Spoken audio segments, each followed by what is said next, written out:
بسم اللہ الرحمن الرحیم۔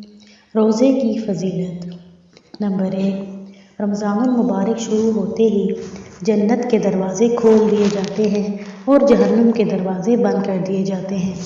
حضرت ابو ہریرہ رضی اللہ تعالیٰ عنہ سے روایت ہے کہ رسول اللہ صلی اللہ علیہ وسلم نے فرمایا، جب رمضان آتا ہے تو جنت کے دروازے کھول دیے جاتے ہیں، جہنم کے دروازے بند کر دیے جاتے ہیں اور شیاطین قید کر دیے جاتے ہیں۔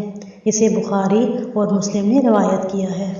نمبر 2، رمضان میں عمرے کا ثواب حج کے برابر ملتا ہے۔ حضرت عطا رحمۃ اللہ علیہ کہتے ہیں، میں نے عبداللہ بن عباس رضی اللہ تعالیٰ عنہما سے سنا کہ رسول اللہ صلی اللہ علیہ وسلم نے انصار کی ایک عورت سے فرمایا، تم ہمارے ساتھ حج پر کیوں نہیں چلتی؟ عورت نے عرض کیا، ہمارے پاس صرف 2 اونٹ تھے، ایک پر میرا شوہر اور بیٹا دونوں حج کے لیے گئے ہیں، اب ایک اونٹ گھر میں ہے جس پر ہم پانی وغیرہ لاتے ہیں۔ رسول اللہ صلی اللہ علیہ وسلم نے فرمایا، اچھا، جب رمضان آئے تو عمرہ کر لینا، اس کا ثواب بھی حج کے برابر ہے۔ اسے مسلم نے روایت کیا ہے۔ نمبر 3، روزہ قیامت کے دن روزہ دار کی سفارش کرے گا۔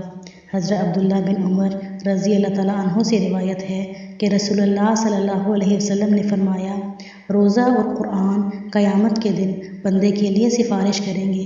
روزہ کہے گا، اے میرے رب، میں نے اس بندے کو کھانے پینے اور اپنی خواہشات سے روکے رکھا، لہٰذا اس کے بارے میں میری سفارش قبول فرما۔ قرآن کہے گا، اے میرے رب، میں نے اس بندے کو رات سونے سے روکے رکھا، لہٰذا اس کے بارے میں میری سفارش قبول فرما۔ چنانچہ دونوں کی سفارش قبول کی جائے گی۔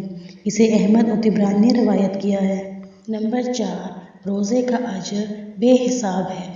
حضرت ابو ہریرہ رضی اللہ تعالیٰ عنہ کہتے ہیں، رسول اللہ صلی اللہ علیہ وسلم نے فرمایا کہ آدمی کے ہر نیک عمل کا ثواب 10 گنا سے لے کر 700 گنا تک نیت اور خلوص کے مطابق بڑھا کر دیا جاتا ہے، لیکن روزے کے ثواب کے بارے میں اللہ تعالیٰ فرماتا ہے کہ یہ میرے لیے ہے اور میں ہی اس کی جزا دوں گا۔ روزہ دار اپنی ساری خواہشات اور کھانا پینا صرف میری خاطر چھوڑتا ہے۔ روزہ دار کو 2 خوشیاں حاصل ہوتی ہیں، ایک خوشی روزہ افطار کرتے وقت، دوسری خوشی اپنے رب سے ملاقات کے وقت۔ مزید آپ صلی اللہ علیہ وسلم نے فرمایا، روزہ دار کے منہ کی بو اللہ تعالیٰ کو مشک کی خوشبو سے بھی زیادہ پسند ہے۔ نیز آپ صلی اللہ علیہ وسلم نے فرمایا کہ روزہ گناہوں سے بچنے کے لیے ڈھال ہے، لہٰذا جب کسی کا روزہ ہو تو فحش کوئی اور بیہودہ باتیں نہ کرے۔ اگر کوئی اسے برا بھلا کہے یا لڑنے کی کوشش کرے تو اسے کہہ دے کہ میں روزہ دار ہوں۔ اسے بخاری اور مسلم نے روایت کیا ہے۔